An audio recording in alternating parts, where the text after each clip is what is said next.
Muy buenas a todos estimados usuarios. En esta ocasión vengo a hablarles acerca del drenaje en carreteras. La finalidad de esta presentación es mostrar los tipos de obras de drenaje que se usan en carreteras, los criterios de diseño de estas obras y su importancia en la construcción de vías terrestres. Se muestra el contenido del tema que vamos a abarcar, más adelante daré una explicación de cada elemento que se expone en el presente material. En cualquier obra de construcción, el elemento que causa mayores daños es el agua, por lo cual, se busca alejarla lo más pronto posible de la obra. Esto se debe a que al construir un camino se interrumpen los escurrimientos naturales y el agua que no se canaliza correctamente puede causar derrumbes y deslaves en los caminos, aumentando los costos de conservación y mantenimiento. A continuación, se exponen las consideraciones hidrológicas que se aplican al estudio y construcción de las obras de drenaje. Se exponen los diferentes métodos de cálculo para efectuar el diseño hidráulico de las obras de drenaje, los cuales se clasifican en empíricos, estadísticos y de relación lluvia-escurrimiento. El drenaje artificial carretero se divide en dos tipos, el subterráneo y el superficial. En el primero se busca drenar el agua de los mantos freáticos, para el caso de los caminos pocas veces es aplicable. El segundo es el de nuestro interés y se subdivide en drenaje longitudinal y transversal, hablaré más detalladamente de ellos. El drenaje longitudinal es un tipo de drenaje superficial que recibe su nombre debido a que las obras de drenaje se sitúan de forma paralela o casi paralela al camino y busca captar los flujos laminares de las laderas, los taludes de corte y la corona del camino para encauzarlos a las obras de drenaje transversal y así alejarlos del camino.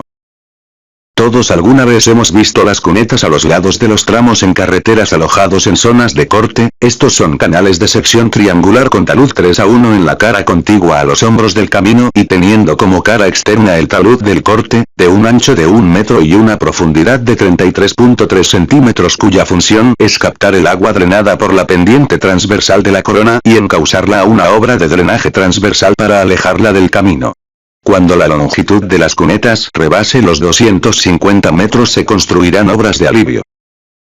Las contracunetas son zanjas de sección trapecial que se construyen aguas arriba paralelas a los cerros de los taludes de corte para captar los escurrimientos provenientes de cerros y laderas con la finalidad de evitar que estos dañen y desestabilicen a los taludes de corte que puedan derivar en derrumbes sobre el camino, elevando así los costos de mantenimiento y conservación del camino.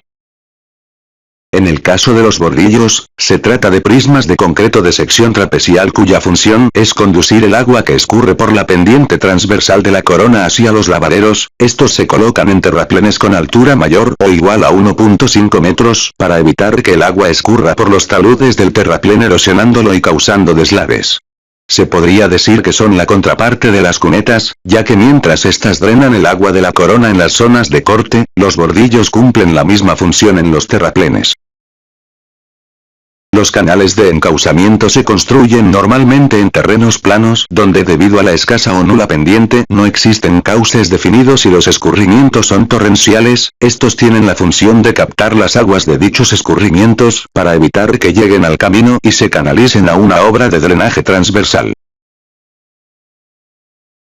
Luego tenemos las obras de drenaje transversal. A diferencia de las anteriores, estas encauzan el agua atravesando de hombro a hombro el camino. Muchos escurrimientos con cauces definidos son interrumpidos por la construcción del camino, así que, estas obras se construyen para permitir que el agua mantenga en la medida de lo posible su ruta original. También sirven para encauzar las aguas captadas por las obras longitudinales y alejarlas a la brevedad del camino. Los puentes son superestructuras que permiten a los usuarios de una vía terrestre atravesar accidentes topográficos como depresiones, barrancos, acantilados y cauces de ríos anchos. En el último caso permiten tanto la continuidad de la vía como la continuidad del flujo de los cauces de agua naturales y artificiales que el camino pudiera llegar a atravesar. De esta manera no se altera la trayectoria de los cauces evitando así daños al camino. Estas superestructuras se ocupan cuando la obra de drenaje tiene un claro mayor a 6 metros. Estas son las denominadas obras de drenaje mayor. Los vados son obras similares a los puentes que permiten tanto el paso de los vehículos como el paso de los cauces de agua sobre la superficie del camino y su proceso constructivo puede ser diferente dependiendo del régimen que presente el cauce, ya sea que estos sean colados monolíticamente o se construyan de tipo puente vado.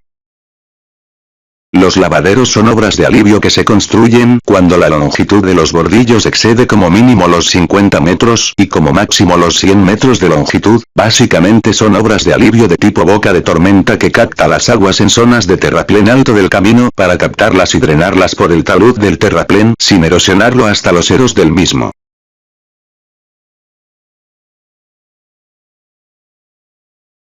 Las tuberías son obras de drenaje menor transversal de tipo alcantarilla, usualmente de sección circular que pueden ser de concreto reforzado, peado lámina corrugada que se anclan al terraplén con un cabezote de entrada y un cabezote de salida adosados en los extremos de las tuberías con la finalidad de que los escurrimientos naturales que fueron interrumpidos por el camino puedan conducirse a su trayectoria original después de atravesarlo y así no alterar su cauce. Las losas de concreto reforzado son alcantarillas que se apoyan sobre dos estribos de mampostería que permiten a los escurrimientos naturales atravesar un camino sin dañar su cimentación o estructura manteniendo su cauce original. Estas obras pueden tener un claro de hasta 6 metros de longitud y una altura mínima de 1.2 metros para facilitar los trabajos de mantenimiento y conservación. Los cajones son alcantarillas de sección cuadrada o rectangular que estructuralmente trabajan como marcos rígidos soportando las cargas vehiculares, las cargas muertas propia y del camino y la reacción del suelo. Estas estructuras requieren de cuidados especiales y se construyen de concreto reforzado o pueden ser prefabricadas. Su altura mínima debe ser de 1.2 metros y su claro no debe rebasar los 6 metros de longitud, al igual que los tubos y las losas, permite que los cauces y escurrimientos atraviesen el camino sin dañarlo.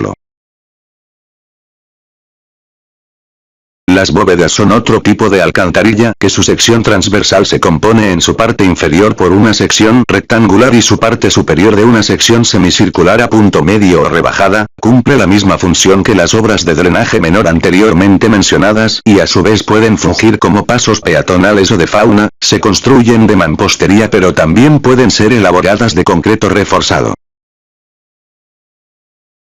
Por último, se tiene el drenaje mixto, este resulta de un elemento que combina las características del drenaje longitudinal y el transversal. La pendiente transversal de la corona es la que cumple con estas características, ya que su función es drenar el agua en las secciones transversales y canalizarlas a las cunetas, bordillos y lavaderos estando presente a lo largo de todo el camino, por lo cual, aunque su función de drenaje sea transversal es a su vez, drenaje longitudinal.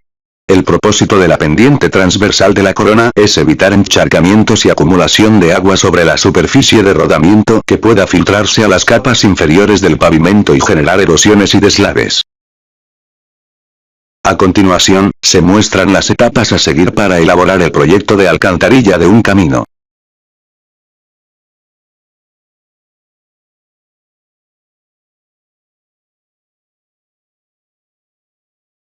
Dependiendo del ángulo que forme el eje de la obra de drenaje o del escurrimiento en la intersección con el eje del camino y si se ubica en tangente o curva horizontal, se clasifican en normal, radial y esbiajada. El esbiaje puede ser izquierdo o derecho. El esbiaje es normal cuando el eje de la obra y el eje del camino forman un ángulo de 90 grados intersectándose en un tramo en tangente horizontal. También puede llamarse esbiaje perpendicular o esbiaje ortogonal. El esbiaje es radial cuando el eje de la obra y el eje del camino forman un ángulo de 90 grados en el punto de intersección y el eje de la obra se cruza con el eje del camino en una curva horizontal.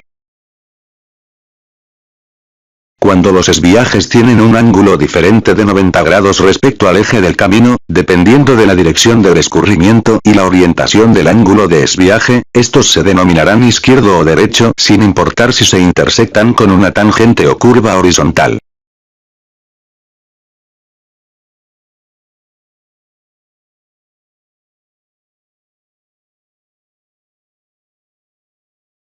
En estas referencias pueden encontrar mayor información sobre este tema. De mi parte sería todo, espero que les haya gustado esta presentación, hasta la próxima.